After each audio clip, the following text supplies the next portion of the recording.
बिस्मिल्लाहिर्रहमानिर्रहीम।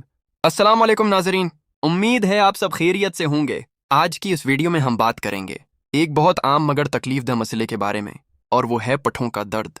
तकरीबन हर उम्र का इंसान कभी न कभी पट्ठों के दर्द का शिकार ज़रूर होता है। ये दर्द कभी हल्का होता है और कभी इतना शदीद कि रोज़मर्रा के काम भी मुश्किल हो जाते हैं।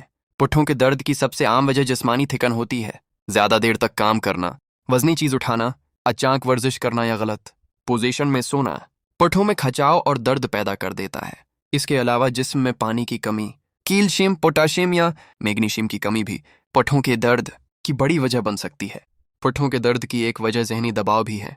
जब इंसान ज़्यादा टेंशन में रहता है तो उसके पट्ठे सख्त हो जाते हैं और दर्द महसूस होने लगता है। ख़ास तौर पर गर्दन, कुंधों और कमर के पट्ठे उससे ज़्यादा मुतासिर होते हैं।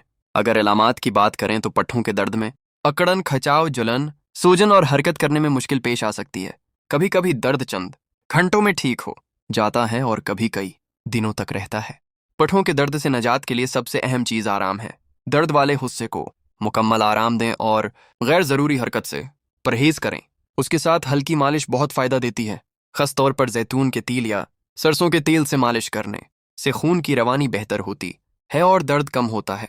गर्म पानी से सुकाई या नीम गर्म शावर भी पट्ठों के दर्द में बहुत मौसर साबित होता है। गर्मी से पुट्ठे नरम होते हैं और अकड़न कम हो जाती है। अगर सोजन ज़्यादा हो तो इब्तदाई तौर पर ठंडी सकाई भी फ़ायदा दे सकती है। पट्ठों के दर्द में पानी का इस्तेमाल बहुत ज़रूरी है। जिस्म में पानी की कमी पट्ठों को कमज़ोर कर देती है, इसलिए दिन भर मुनासिब मिकदार में पानी पीना चाहिए। उसके अलावा दूध, दही, केला और सब्ज़ पत्तों वाली सब्जियां भी इस्तेमाल करें, क्योंकि इनमें कैल्शियम और पोटाशियम मौजूद होता है। हल्की फल्की स्ट्रेचिंग वर्जिशें भी पट्ठों के दर्द में मददगार होती हैं, लेकिन याद रखें कि दर्द के दौरान सख्त वर्जिश न करें, बल्कि सिर्फ हल्की स्ट्रेचिंग करें ताकि पट्ठे आहिस्ता आहिस्ता नॉर्मल हो सकें। अगर पट्ठों का दर्द बार बार हो रहा हो, कई दिनों तक ठीक ना हो या उसके साथ बुखार, शदीद सौजन या कमजोरी भी हो तो ये किसी अंदरूनी बीमारी की अलामत हो सकती है। ऐसी सूरत में खुद इलाज के बजाय डॉक्टर से रुजवा करना बहुत ज़रूरी है।